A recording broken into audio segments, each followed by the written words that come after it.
Break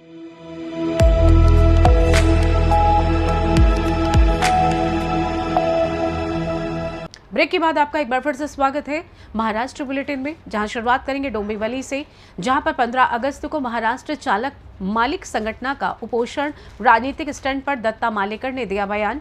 साथ ही बताएंगे कैसे डोंबिवली के जहां साधना आधार वृद्ध सेवा केंद्र में भाजपा की ओर से विद्यार्थियों को निःशुल्क कॉपियों का वितरण, श्रावण माह में हल्दी कुमकुम समारोह आयोजित किया गया। ऐसी तमाम खबरों पर करेंगे विस्तार से चर्चा। 15 अगस्त स्वतंत्रता दिवस पर महाराष्ट्र चालक मालिक संगठन द्वारा किए जा रहे उपोषण को भाजपा प्रणीत रिक्शा चालक मालिक संगठन के कार्याध्यक्ष दत्ता मालेकर ने राजनीतिक स्टंट बताया। दत्ता मालेकर ने कहा कि यातायात जाम की समस्या के समाधान के लिए सभी संबंधित पक्षों को साथ बैठकर चर्चा करनी चाहिए। उन्होंने विशेष रूप से शाम के 2 घंटों में होने वाली यातायात कोंडी को दूर करने के लिए प्रभावी उपाय योजना लागू करने और यातायात व्यवस्था सुचारू बनाने के लिए प्रशासन व सभी संबंधित संघटनों के मिलकर काम करने की जरूरत बताई। नाही, युनियन काम करण्याचं आमचे जे सहकारीच आहेत, जरी दुसऱ्या पक्षात असले तरी, पण आमचं ध्येय एकच आहे. प्रॉब्लेम सॉल्व्ह व्हावा जर असं कुणालाही वाटत असेल तर सर्व राजकीय पक्ष असतील, सर्व संघटना असतील, ह्या आणि प्रशासन आपलं जे काय समजा आपले कुठले अधिकारी वर्ग सगळे, रामनगर पोलीस स्टेशन असेल, वाहतूक असेल, या सर्व यंत्रणेला सर्वांनाच लक्ष द्यावं लागेल, त्यावेळेस हा प्रॉब्लेम सॉल्व्ह होईल. संध्याकाळच्या वेळेला पीक अवरच्या वेळेलाच हा 2 तासाचा प्रॉब्लेम आहे. हे 2 तास आपल्या सर्वांना सांभाळायचे. मी तर म्हणेन डोंबिवली शहराची भौगोलिक परिस्थिती बघता वरतून ब्रह्मदेव जरी उतरला तरी हा प्रॉब्लेम सॉल्व्ह होऊ शकत नाही. हा सर्वांना सॉल्व्ह करायचा आहे आणि ते 2 तास आहेत फक्त. खिरापती सारखे आपले हे दिलेत परवाने, रिक्षा दिलेत परमिट. पहिल्या 2-3 शिफ्टमध्ये रिक्षा चालायच्या. आता तशी परिस्थिती नाहीये. आता मागेल त्याला परवाना दिल्यामुळं रिक्षा चालक स्वतःची रिक्षा आहे. ट्रॉफिक झाल्यानंतर त्या ट्रॉफिकमध्ये 4 तास तो म्हणतो की मी घरी जाऊन आराम करतो, जेवण करून येतो. 10 नंतर तुम्ही बघा, 10 नंतर आहे का व्यवस्था? ट्रॉफिक लोकांची गैरसोय होते का 10 नंतर? नाही होते. 8, 9, 10 हे 2 तास वाहतुकीचे आहेत. प्रश्न कुठे येतोय की आम्ही तर सर्वांना आवाहन करतोय की जवळचा असेल, लांबचा असेल, आपला प्रवासी आपला दैवत आहे आणि प्रवाशाला घरापर्यंत सोडणं हे आपलं काम आहे. भाडं नाकारणं हा गुन्हा आहे. असं जर कोणी नाकारत असेल तर त्याच्यावर कारवाई झालीच पाहिजे. समस्या सुटणार नाही, हा फक्त राजकीय स्टंट आहे. समस्या जर सोडवायची असेल तर सर्व रिक्षा संघटना, सर्व पक्षीय नेते यांनी तो येऊन तिथे त्या चौक असेल, स्टार कॉलनीचा चौक असेल, इथे लक्ष देण्याची गरज आहे. नाहीतर आता काय करतात, आता हा स्टंट झाला समजा, 2-4-8 दिवस लोक अधिकारी उभे करतील. आम्ही पूर्वीपासून बघतोय. नंतर जैसे ते हे 2 तास सांभाळायचे सर्वांना. याची नुसती वाहवा करतायत ना लोक. हे 2 तास आहे, हे मान्यच करावं लागेल की संध्याकाळी रिक्षा भेटत नाही. आणि ती कशामुळं? रिक्षाची संख्या आणि येणाऱ्या प्रवाशांची संख्या यात भरपूर फरक आहे. प्रत्येकाने जरी समजा प्रत्येक युनियननी 10-10 रिक्षा जरी ठेवल्या तिथे तरी फायदा होणार नाही. कारण का की इकडे आल्यानंतर त्या ट्रॉफिकमध्ये जर त्या अडकल्या तर परत तर आल्या पाहिजे. कालचीच गोष्ट आहे, बस चालू केली, 2.5 तास बस परत नाही आली. 50 प्रवासी घेऊन गेलेली बस, समजा ती काय किती क्षमता असेल त्या बसची, ती गेलेली 2.5 तासांनी परत आली. कुठल्या ठिकाणी गेलेली? शंकेश्वर नवीन चालू केलेली आता आमदार साहेबांनी. हे काय की हे फक्त स्टंट आहेत. याचा प्रॉब्लेम सॉल्व्ह करायचा असेल तर सगळ्यांना नुसतं येऊन आश्वासनं देऊन असं जमणार नाही. सगळ्यांना प्रत्यक्ष कृतीत उतरावं लागेल तरच होईल. नाहीतर 2 दिवस यायचं आणि मी बोलायचं असं होणार नाही. आम्ही 20 वर्ष झाली गेली बघतोय. UB पाटील ट्रॉफिकला अधिकारी होते. त्यांची प्रवाशांनी बस आपली ही शासकीय वाहन ते पलटी केलं होतं. तुम्हालाही माहिती आहे. महाराष्ट्र रिक्षा चालक संघटनेचे 15 ऑगस्टला उपोषण करणार आहे. स्टंट आहे हा. हे सॉल्व्ह होणारा प्रॉब्लेम नाहीये. सॉल्व्ह जर करायचा असेल तर सर्वांनी बसून करावा. सर्व रिक्षा युनियन सर्वांनी बसून करावा. आता नुसतं मी म्हणेल की प्रशासनाने करावं, मी प्रशासनावर सोडून जमणार नाही.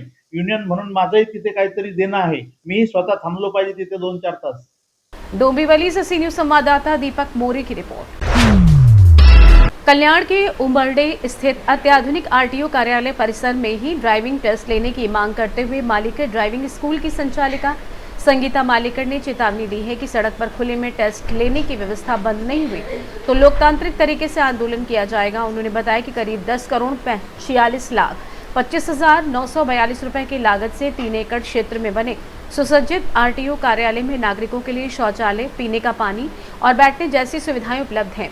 इसके बावजूद पिछले कई महीनों से ड्राइविंग टेस्ट कार्यालय के बाहर सड़क पर लिए जा रहे हैं। इससे वाहन चालकों, महिलाओं, बुजुर्गों और बच्चों को बारिश व तेज धूप में परेशान होना पड़ रहा है।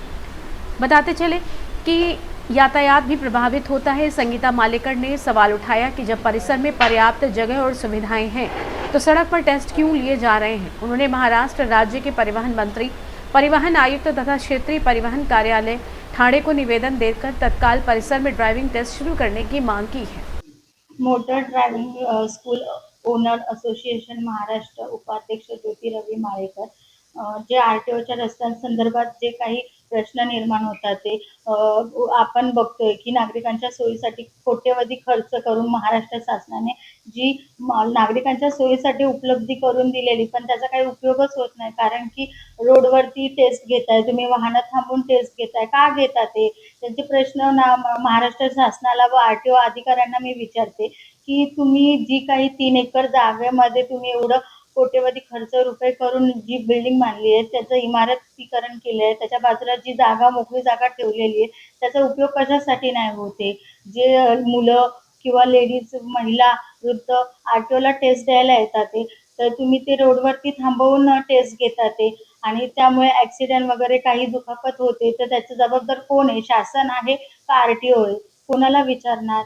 आणि जी जागा आहे त्याचा विचार करून तुम्ही जी टेस्टसाठी जागा व्यवस्थित आहे, तिथे बाथरूम, शौचालय वगैरे, बसण्याचं व पिण्याच्या पाण्याची सोय, उन्हाळ्यात पावसाळ्यात त्याची खूप फायदा होईल. त्या तुम्ही जर आरटीओच्या बाजूला जी जागा रिकामी आहे तिथे जर टेस्ट घेतली, जर तुम्ही तिथे टेस्ट घेतली नाही, महाराष्ट्र शासनाच्या विरोधात नसून आम्ही फक्त एक नागरिकांच्या सुरक्षेसाठी उपलब्धीच्या सुविधा उपयोग योग्य वापर करावा यासाठी हा प्रश्न आहे माझा. आणि आरटीओने जर आमची मागणी मान्य नहीं केली तर लोकशाही मार्गाने आम्ही आंदोलन करू। कल्याण से सी न्यूज संवाददाता दीपक मोरे की रिपोर्ट। डोंबिवली पश्चिम के कुंभार खान पाड़ा स्थित साधना आधार वृद्ध सेवा केंद्र में भाजपा प्रदेश अध्यक्ष रवींद्र चौहान के माध्यम से भाजपा डोंबिवली पश्चिम मंडल की ओर से विद्यार्थियों को निःशुल्क कॉपियां वितरित की गई।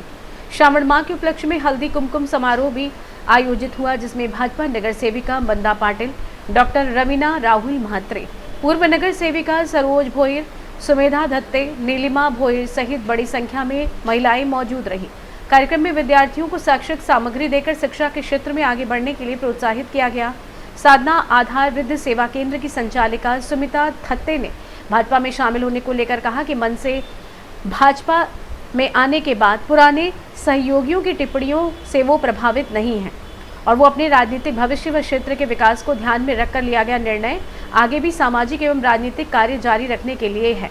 सुरू आपले लाडके आमदार तसेच भाजपा महाराष्ट्र प्रदेशाध्यक्ष श्री रविदादा चव्हाण यांच्या माध्यमातून दरवर्षीप्रमाणे मोफत वह्यांचं वाटप होतं। याही वर्षी झालंय। महत्त्वाचं म्हणजे मी भाजपमध्ये प्रवेश केल्यानंतर हा माझा पहिला कार्यक्रम आहे। त्यासाठी दादांनी मला सर्वतोपरी मदत केलेली आहे।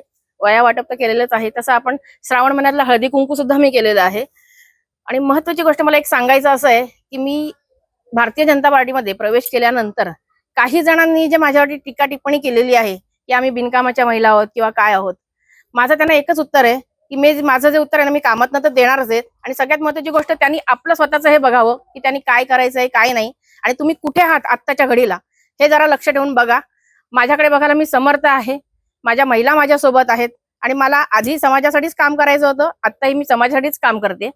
हा माझं त्यांना ठणकावून सांगणं आहे की जरा कृपा करून ना तुमच्या याच्याकडे लक्ष ठेवा, माझं बघायला मी समर्थ आहे। डोंबिवली से सी न्यूज संवाददाता दीपक मोरे की रिपोर्ट। फिलहाल के लिए इस खास बुलेटिन में बस इतना ही। देश दुनिया की तमाम बड़ी खबरों को जानने के लिए जुड़े रहिए सी न्यूज भारत के साथ। हर खबर आपके साथ, आपके हाथ।